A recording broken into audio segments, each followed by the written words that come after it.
Assalamualaikum warahmatullahi wabarakatuh. Perkenalkan saya Ima Hidayah, mahasiswi IMDS Program Studi Administrasi Rumah Sakit semester 5. Dalam kesempatan kali ini saya akan menyampaikan materi perkuliahan yang saya dapat di IMDS. Yang pertama adalah pelayanan rawat inap dan rawat jalan di puskesmas, sistem rujukan, dan standar pelayanan minimal di bidang kesehatan.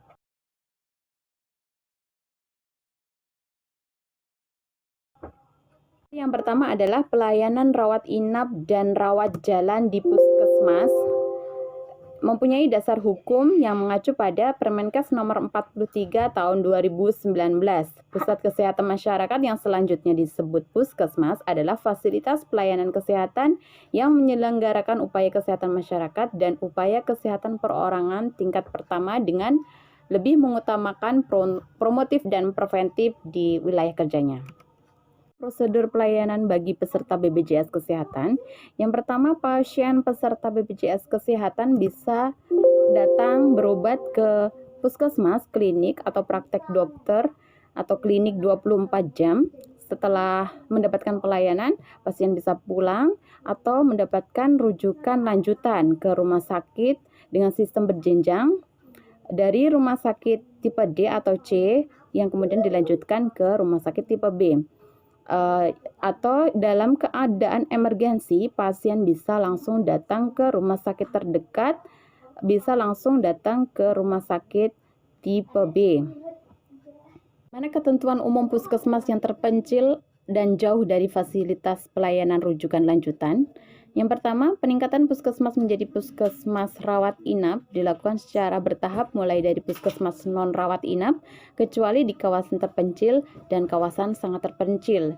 Yang kedua, berlokasi pada daerah strategis dan mudah dijangkau dari puskesmas non-rawat inap dan fasilitas pelayanan kesehatan tingkat pertama. Dan yang ketiga, rawat inap di puskesmas hanya diperuntukkan untuk kasus-kasus yang lama, rawatnya paling lama 5 hari. Pasien yang memerlukan perawatan lebih dari 5 hari harus dirujuk ke rumah sakit secara terencana. Kemudian harus dilengkapi dengan sumber daya untuk mendukung pelayanan rawat inap sesuai dengan ketentuan. Memiliki jumlah tempat tidur paling banyak 10 tempat tidur dan memberikan pelayanan rawat inap 24 jam dalam sehari dan 7 hari dalam 1 minggu untuk pelayanan rawat inapnya. Kemudian pelayanan kegawat daruratan mengacu pada ketentuan peraturan perundang-undangan yang berlaku. Dan jam operasional yang ditetapkan oleh kepala daerah kabupaten atau kota dengan tetap memperhatikan kepentingan pelayanan publik sesuai ketentuan perundang-undangan yang berlaku. Bagaimanakah alur pelayanan rawat inap di puskesmas? Yang pertama adalah pasien bisa datang ke loket pendaftaran rawat inap yang sebelumnya mendapatkan rujukan dari poli rawat jalan. Kemudian pendaftaran rawat inap juga bisa dilakukan oleh pasien yang berasal dari ruang IGD atau ruang bersalin. Setelah mendapatkan tindakan atau observasi atau stabilisasi, ada 3 kemungkinan. Pasien bisa pulang, bisa mendapatkan perawatan rawat inap, dan bisa dirujuk ke rumah sakit lain. Manakah alur rawat jalan di puskesmas? Pasien melakukan pendaftaran, kemudian menunggu panggilan, dan setelah dipanggil, pasien bisa masuk ke ruang periksa.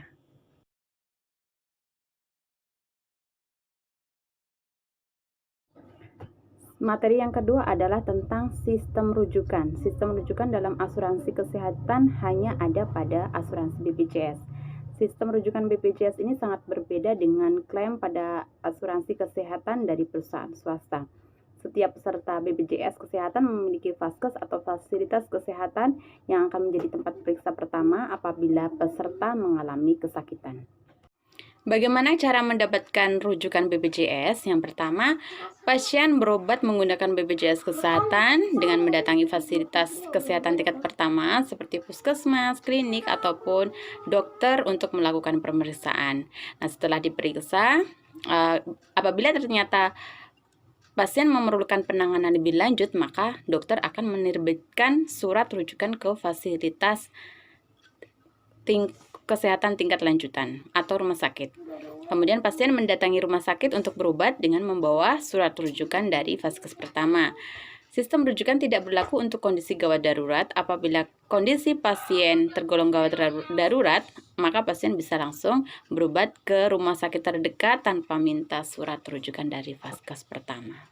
Sistem rujukan berjenjang pada pasien peserta BPJS terbagi dalam 3 pelayanan, yaitu pelayanan primer, pelayanan kesehatan dasar oleh Vaskes tingkat pertama, dan sekunder, yaitu pelayanan kesehatan spesialistik oleh dokter spesialis, dan yang ketiga adalah pelayanan tersier, yaitu pelayanan kesehatan subspesialis oleh dokter subspesialis.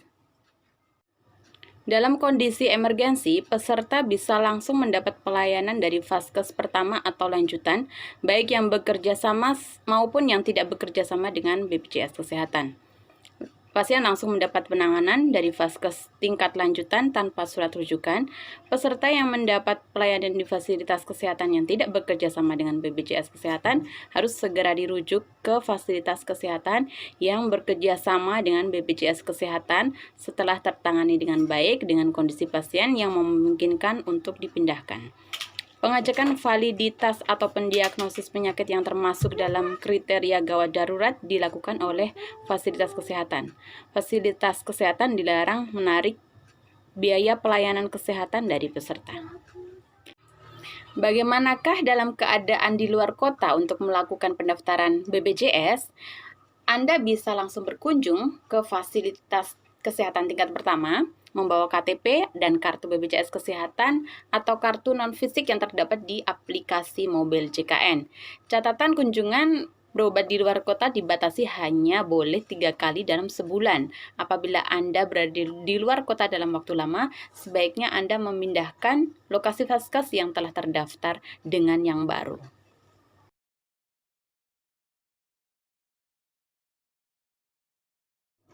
Materi yang ketiga adalah tentang standar pelayanan minimal di bidang kesehatan. Standar pelayanan minimal di bidang kesehatan yang selanjutnya disingkat SPM merupakan acuan bagi pemerintah daerah, kabupaten, atau kota dalam penyediaan pelayanan kesehatan yang berhak diperoleh setiap warga secara minimal.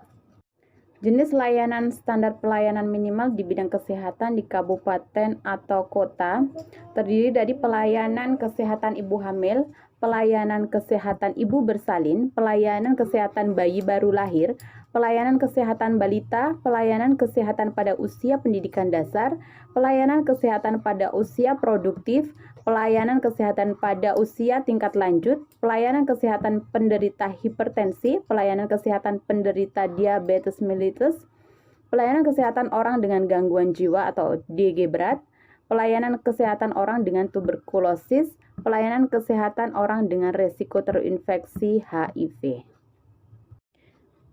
Pelayanan kesehatan ibu hamil adalah pelayanan antenatal sesuai standar, yaitu pelayanan yang diberikan kepada ibu hamil minimal 4 kali selama kehamilan dengan jadwal 1 kali pada trimester pertama, 1 kali pada trimester kedua, dan 2 kali pada trimester ketiga yang dilakukan oleh bidan atau dokter spesialis kebidanan baik yang bekerja di fasilitas pelayanan kesehatan pemerintah maupun swasta yang memiliki surat tanda registrasi.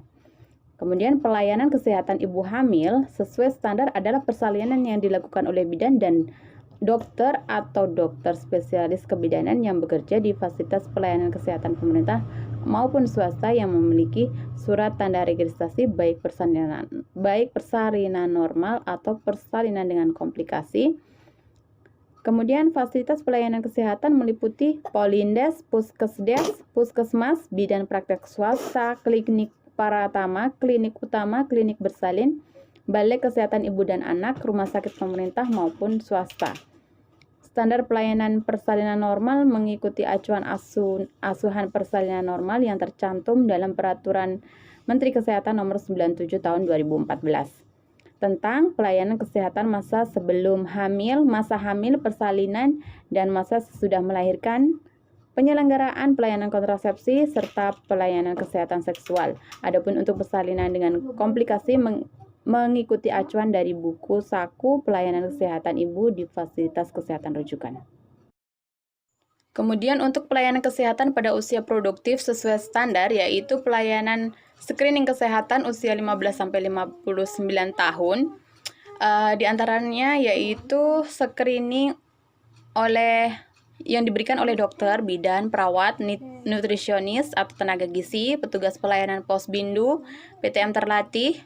Kemudian pelayanan screening kesehatan usia 15-59 tahun dilakukan di puskesmas dan jaringannya, posbindu, PTM, serta fasilitas pelayanan kesehatan lain yang bekerja sama dengan pemerintah daerah.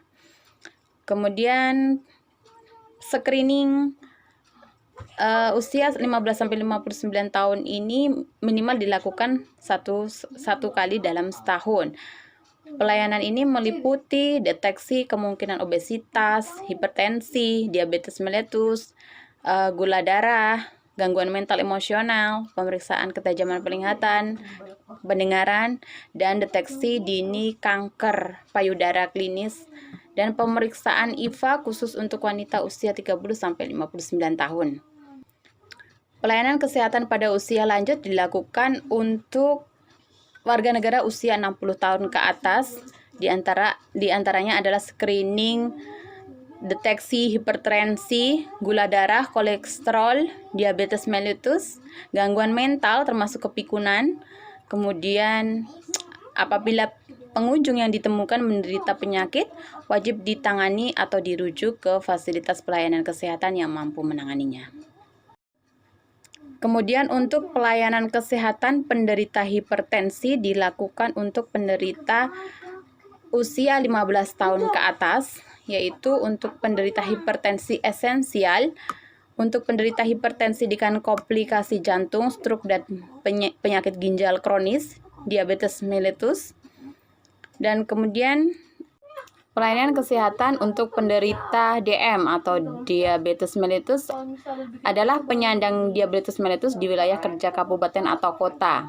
Penduduk yang ditemukan menderita DM atau penyandang DM memperoleh pelayanan kesehatan sesuai standar dan upaya promotif dan preventif di FKTP. Pelayanan kesehatan orang dengan gangguan jiwa atau ODG berat, yaitu pelayanan promotif preventif yang bertujuan meningkatkan kesehatan jiwa ODG berat, psikotik, dan mencegah terjadinya kekambuhan dan pemasungan. Pelayanan kesehatan jiwa pada ODG berat diberikan oleh perawat dan dokter puskesmas di wilayah kerjanya. Pelayanan kesehatan jiwa pada ODG berat meliputi edukasi dan evaluasi tentang tanda dan gejala gangguan jiwa, kepatuhan minum obat dan informasi lain terkait obat, mencegah tindakan pemasungan, kebersihan diri, sosialisasi, kegiatan rumah tangga, dan aktivitas bekerja sederhana, dan atau tindakan kebersihan diri ODG berat. Dalam melakukan pelayanan promotif dan preventif diperlukan penyediaan materi KIE dan buku kerja sederhana.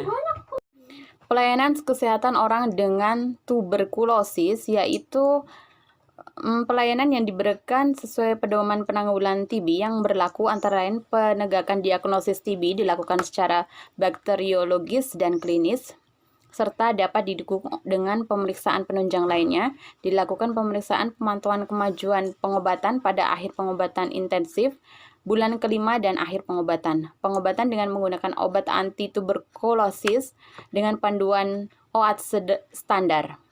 Gejala utama TB adalah batuk selama 2 minggu atau lebih. Batuk dapat diikuti dengan dahak bercampur darah, batuk darah, sesak nafas, badan lemas, nafsu makan menurun, berat badan menurun, berkeringat malam hari tanpa aktivitas fisik, dan badan meriang lebih dari 1 bulan.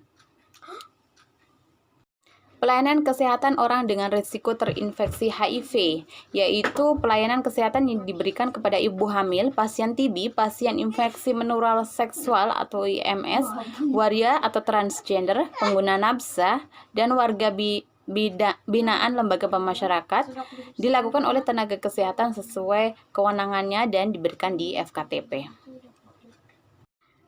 Baik, sampai di sini materi yang bisa saya sampaikan. Mohon maaf atas segala kekurangan dan terima kasih atas segala perhatian. Assalamualaikum warahmatullahi wabarakatuh.